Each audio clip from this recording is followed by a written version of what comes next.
అదే భద్రాద్రి కొత్తగూడెం ములకలపల్లి మండలం వేల కుటుంబాలు తరతరాల నుండి కాంగ్రెస్ని నమ్ముకొని కాంగ్రెస్లో పనిచేస్తూ కాంగ్రెస్ని బతికించుకుంటూ వస్తూ ఇప్పుడు వలస కాంగ్రెస్ వాళ్ళు వచ్చి అసలైన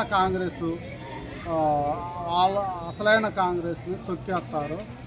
దానివల్ల అందరూ మనోవేదనకి గురయ్యి ఆ నుండి ములకలపల్లి నుండి ఆటోలల్లో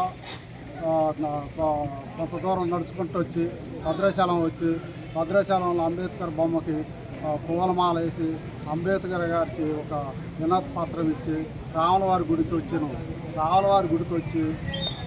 రాములవారి మోకాళ్ళ మీద నుండి మెట్లు ఎక్కి మోకాళ్ళ మీద నడిచి రాములవారికి విన్నవించుకున్నాం. ఇప్పుడు బతకటానికి వచ్చిన కాంగ్రెస్ వాళ్ళు బతికించిన వాళ్ళని తొక్కేస్తారు. అందుకే మనోవేదనకు గురయ్యి మేము మా పార్టీకి ఎవరికి చెప్పుకున్నా ఎవరు పట్టించుకోవట్లే. కాబట్టి మేము రాములవారికి విన్నవించుకున్నామని రాములవారి గుడికి వచ్చినాం భద్రాచలం.